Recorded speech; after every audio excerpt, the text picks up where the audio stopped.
Hello नमस्कार। सभी viewers को, यूट्यूब फैमिली को मेरा प्यार भरा नमस्ते, सत श्री अकाल, राधे राधे। आज मेरा ये जो ब्लॉग है वो मैं अपने पेरेंट्स के लिए बोलूँगी कुछ अच्छे शब्द, क्योंकि कहते हैं ना कि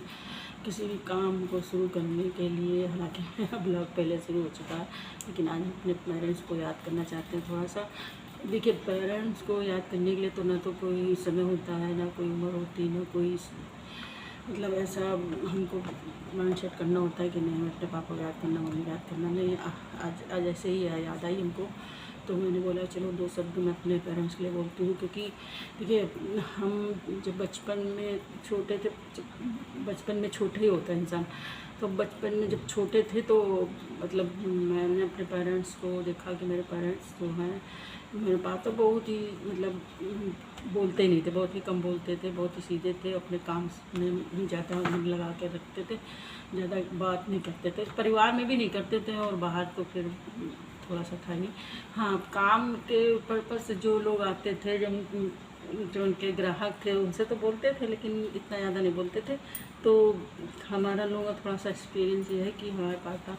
बहुत ही कम बोलने वाले व्यक्ति थे, लेकिन इतना सीधे थे कि अब आप समझिए कि अगल बगल कहीं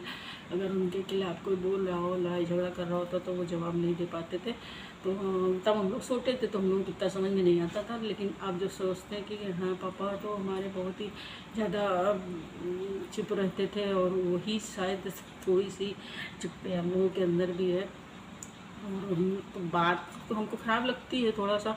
और हम बोलना भी चाहते हैं अपने खिलाफ, अपने बात सुन भी नहीं सकते हैं हम लोग। घर के अंदर तो हम लोग लड़ झगड़ लेते हैं, लेकिन चूँकि बाहर बोलने की इतनी हम लोग के भी इतना तो हिम्मत नहीं है। थोड़ा सा वो तो बोलते हैं ना, पेरेंट्स का थोड़ा सा वो होता है, तो मेरा पापा का ही थोड़ा सा वो है। मेरे पापा हमको इस हिसाब से बड़ा किए हैं, पाल पोस के रखे हैं कि हम लोग ज़्यादा ज़ोर से ही नहीं बोल पाते हैं, लड़ना तो बहुत दूर की बात है। तो मैं आज मैं अपने पापा के ऐसे ही बैठे बैठे याद आ गई, तो उनको ये लगा कि देखिए, पेरेंट्स का जो एक हिसाब होता है, तो वो आपको छोटे पर तो नहीं समझ में आता है कि वो मेरे लिए क्या कर रहे हैं, क्या नहीं कर रहे हैं, और हम उनके लिए क्या हैं, उनके लिए हम क्या है वो तो उनको पता था, लेकिन हमको नहीं मालूम पता कि हम लोगों की अहमियत उनकी ज़िंदगी में कितनी है। लेकिन हाँ, आज जब हम खुद पेरेंट्स बन चुके हैं, तो आज हम लोगों को एहसास होता है कि हाँ, पेरेंट्स की एक अपनी अहमियत होती है, कोई उनकी अपनी जिम्मेदारी होती है, और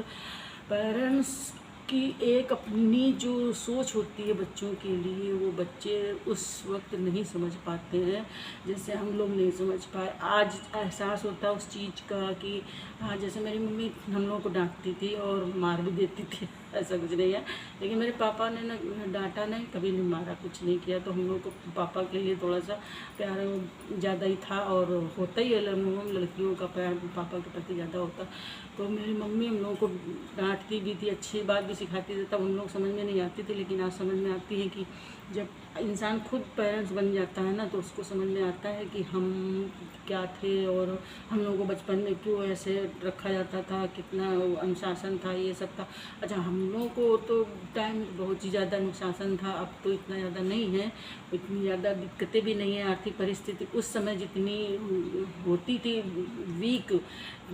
पेरेंट्स लोगों की, उतनी आज के समय में नहीं है। बच्चों को हर चीज़ अवेलेबल होती है, उनकी पसंद की मिलती है, यहाँ तक कि बच्चे तो दाल रोटी खाते ही नहीं हैं घर में, उनको तो फिर वो चीज़ें मिलती हैं, इसलिए वो वहाँ तक ध्यान नहीं जाता है। लेकिन जब हम लोग का समय था, तो दाल रोटी ही एक ऐसी साधन था कि जिससे पेट भरना है, और वो भी समय से मिलता, तो बहुत बड़ी बात है। तो ये तो समय की बात है, लेकिन हम ये बताना चाहते हैं कि मेरे पेरेंट्स को, या किसी भी पेरेंट्स को, इतना महत्व जब मिलता है जब वो खुद पेरेंट्स बनते हैं, क्योंकि वो सच्चाई उस लेवल पर जाके पता लगती है। जैसे क्या कहते हैं, उंगली कट गई किसी की तो हम लोग कहते हैं अरे लग गए अरे होगा, चलो कपड़ा बांध ले कर लो, लेकिन दर्द उसको होता है। उसी तरह से पेरेंट्स भी होते हैं कि जो हम लोग को बताते हैं कि ऐसा नहीं करना, वैसा नहीं करना, और ध्यान दो, अपना कैरियर बनाओ, ये सब हर युग में माँ बाप अपने बच्चों को बोलते हैं, तो उस समय वो चीज़ समझ में नहीं आती है। और हम लोग तो खैर उस समय लड़कियों को पढ़ाया नहीं जाता था, तो हम लोग पढ़ने पे बहुत ध्यान देते थे, लेकिन वो समय था कि लड़की को पढ़ लिख जाएगी तो उतना हाई लेवल का परिवार कैसे मिलेगा क्या है, तो पढ़ाने पे थोड़ा जोर मेरे पापा नहीं देते थे। तो पढ़े हैं तो अपनी मम्मी की वजह से पढ़े, थोड़ा जितना भी पढ़े हैं अपनी मम्मी की वजह से। मेरे पापा तो बोल रहा था कि अगर तुम इंटर में जैसे 6 से इंटर तक हम लोग सरकारी स्कूल में पढ़े, तो बोले जिस दिन तुम फेल हो गए किसी भी क्लास में तो घर में बैठ जाना चुपचाप। तो हम लोग डर के पीछे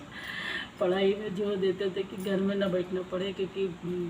उस समय कुछ मेरा माइंड था पढ़ने का बहुत ही ज़्यादा था। मतलब उस समय तो हमको कुछ सूझे ही नहीं देता था, हम सिर्फ पढ़ने में ही लगे रहते थे कि ये लगता था कि वो हमको दूसरे से ज़्यादा इम्प्रेशन मिलता था कि उसने इतनी पढ़ाई करी। हमारे जैसे हमारे घर के फ्रेंड के सामने रहती थी दीदी, तो उन्होंने एम ए कर रखा हुआ था। तो मैंने बोला ये एम ए क्या होता है, उस समय हमें नहीं पता था, हमको हाई स्कूल इंटर ही पता था। बोली कि एम ए तो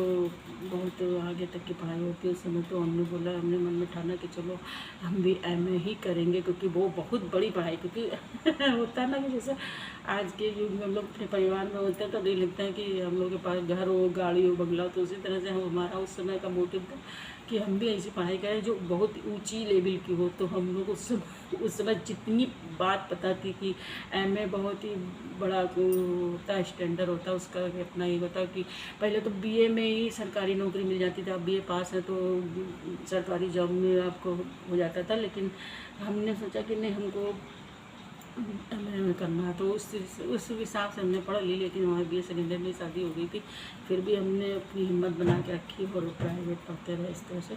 तो हमारा कहने मतलब ये है कि पेरेंट्स का मतलब होता है पिता, एक नींव होता है बच्चे की, जो